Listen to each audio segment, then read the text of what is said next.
Kapas dapat bergerak-gerak. Halo Fadil. Halo Arik.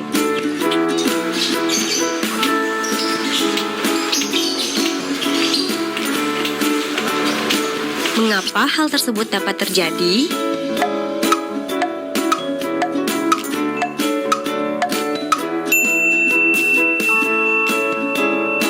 Halo Sobat X-Science, jumpa kembali bersama Kak Herman dalam program kesayangan kita, X-Science, Eksplorasi Sains.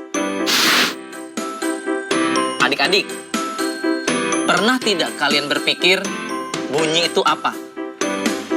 Atau kenapa sih muncul bunyi? Kakak kasih ilustrasi ya. Jika kalian sedang terdiam, tiba-tiba kalian memukul meja. Apa yang akan terdengar? Suara atau bunyi? Atau ketika kalian terdiam, ada nyamuk terngiang di dekat telinga kita. Apa yang terdengar? Bunyi atau suara? Jadi, bunyi itu apa sih? Bunyi adalah suatu gelombang yang dihasilkan oleh benda yang bergetar.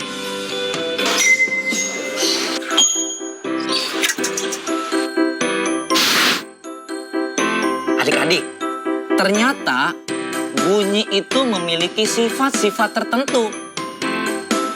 Apa aja sih sifat-sifat bunyi? Yang pertama, bunyi merambat memerlukan medium. Perambatan bunyi dapat terjadi lewat medium, baik itu padat, cair, maupun gas. Namun, bunyi tidak dapat merambat di ruang hampa karena tidak ada medium di ruang hampa. Yang kedua, bunyi dapat dibiaskan. Pastinya adik-adik pernah mendengar suara petir kan? Kalau adik-adik dengarkan secara seksama, suara petir di malam hari akan terdengar lebih keras dibandingkan di siang hari. Kenapa coba?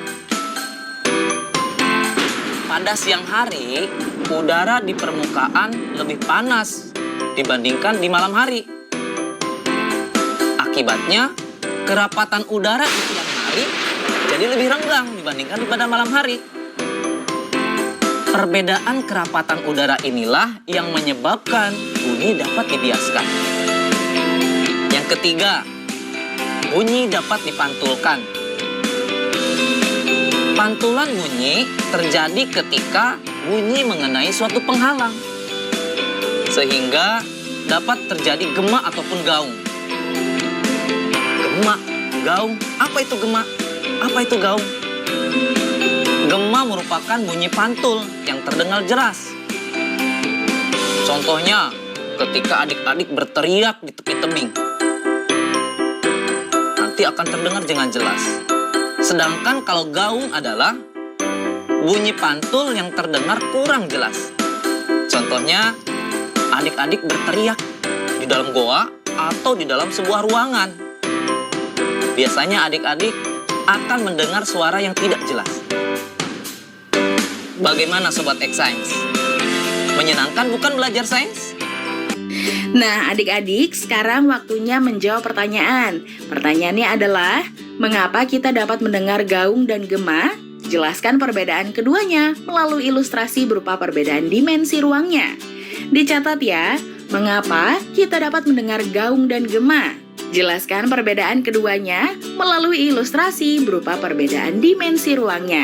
Jawablah pertanyaan ini sebagai tugas dan kerjakan dengan bimbingan guru atau orang tuamu. Sekarang adik-adik belajar di rumah saja bersama Kak Herman, hanya di TVRI. Yuk bantu Kemendikbud menjadikan program belajar dari rumah di TVRI.